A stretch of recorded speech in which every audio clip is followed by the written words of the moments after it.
Hello guys, কেমন আছেন সবাই? আশা করছি নিশ্চয়ই ভালো আছেন। আমিও ভালো আছি। তো আপনারা যে আমার চ্যানেলটিকে দেখছেন, আপনাদের কাছে একটা অনুরোধ, সবাই একটু আমার চ্যানেলটিকে সাবস্ক্রাইব করবেন। আমি আপনাদের মাঝে নতুন এসেছি। তো আমি একজন গ্রামের মানুষ। তো আমার লাইফস্টাইল সম্পর্কে এখানে চাই যে আপনাদের মাঝে তুলে ধরবো, যে আমি সারাদিন কী করি বা না করি। তো আমি আজকে দেখাবো, এখানে আমি দেশি একটা মুরগিকে কুচে বসাবো, অর্থাৎ উমিয়ে বসাবো। তো দেখুন, আপনারা আপনাদের ভালো লাগলে দেখেন ভিডিওটা। তো প্রথমেই আমি এখানে কিছু ডিম নিয়ে নিয়েছি উমে বসানোর জন্য, অর্থাৎ বীজ ডিম।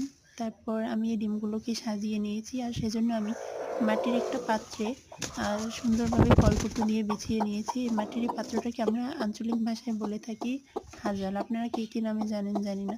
এভাবে মাটির পাত্রে ডিম উমে বসালে অনেক ভালো হয়। আর আমি ডিমগুলো দেওয়ার পর মুরগিটা অনেক খুশি হয়েছিল। ও আসলে ২ দিন যাবৎ শুধু ফাঁকা বসেছিল, ওকে ডিম দেইনি। তো ওকে ডিম দেওয়ার সাথে সাথে ও ডিমগুলো পেয়ে সুন্দরভাবে ওর কোলের ভিতরে আর কি গুছিয়ে নিয়েছিল। আর এই ডিমগুলো ফোটার জন্য আমাকে ২০ থেকে ২১ দিন অপেক্ষা করতে হবে। তো সেই দিনগুলো মুরগিটা ডিমগুলোকে খুব যত্ন সহকারে তা দিবে। তো তারপর যখন এটা থেকে বাচ্চা হবে তখন আপনাদের মাঝে শেয়ার করব। আর কিছুদিন গেলে আমি এগুলো চেক করব যে ভিতরে জমাট বেঁধেছে কিনা, অর্থাৎ ভ্রূণ বা বাচ্চা এসেছে কিনা।